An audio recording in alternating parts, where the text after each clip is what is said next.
পশ্চিমবঙ্গের বিধানসভা নির্বাচনে মুসলিম প্রার্থীদের জয়ের হিড়িক পড়েছে। বিধানসভা নির্বাচনে দুটি আসন থেকে ভোটে দাঁড়িয়ে দুটিতেই জয় তুলে নিয়েছেন বাবরি মসজিদ বানাতে চাওয়া সেই হুমায়ুন কবির। অন্যদিকে দক্ষিণ ২৪ পরগনার ভাঙড় থেকে বিপুল ভোটে জয়ী হয়েছেন আলোচিত মুসলিম প্রার্থী নওশাদ সিদ্দিকী। আর কেরালায় বাম দুর্গে ফাটল ধরিয়ে ইতিহাস গড়লেন হিজাবি মুসলিম তরুণী ফাতেমা তাহালিয়া। দক্ষিণ ২৪ পরগনার মুসলিম প্রার্থী নওশাদ সিদ্দিকীর কাছে ক্যানিং পূর্বের দাপুটে নেতা শওকত মোল্লা হেরেছেন ৫৭,৭০০ ভোটে। এর আগে ২০২১ সালে বিধানসভা নির্বাচনে নওশাদ সিদ্দিকী ২৬,১৫১ ভোটের ব্যবধানে জয়ী হয়েছিলেন।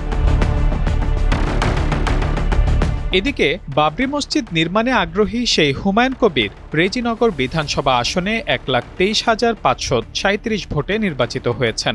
অপরদিকে নওদা আসনেও ৮৭,৯৪৩ ভোটে বিজেপি প্রার্থী রানা মণ্ডলকে পরাজিত করে জিতেছেন হুমায়ুন কবির। তার এমন জয়ে রাজ্যের মুসলিম এলাকাগুলোতে লেগেছে আনন্দের ধুম। শুধুমাত্র আলোচিত মুসলিম পুরুষ প্রার্থীরাই নন, কেরালায় নতুন অধ্যায় রচনা করেছেন মুসলিম হিজাবি তরুণী ফাতেমা তাহালিয়া। ৩৪ বছর বয়সী এই তরুণী ৬৩,৯৯৯ ভোট পেয়ে নির্বাচিত হয়েছেন। তার এই জয়ের মধ্য দিয়ে তিনি মুসলিম লীগের ইতিহাসে প্রথম নারী বিধায়ক হিসেবে নতুন দৃষ্টান্ত স্থাপন করেছেন।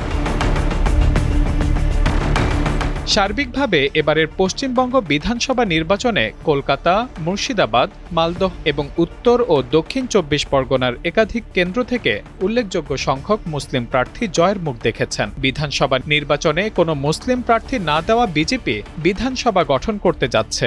এমন প্রেক্ষাপটে এই মুসলিম প্রার্থীদের জয়ে ভারতের রাজ্যগুলোতে মুসলিমদের ভাগ্যে কতটা পরিবর্তন আসবে সেটি এখন দেখার অপেক্ষা। Mahmudul Hasan, Times today.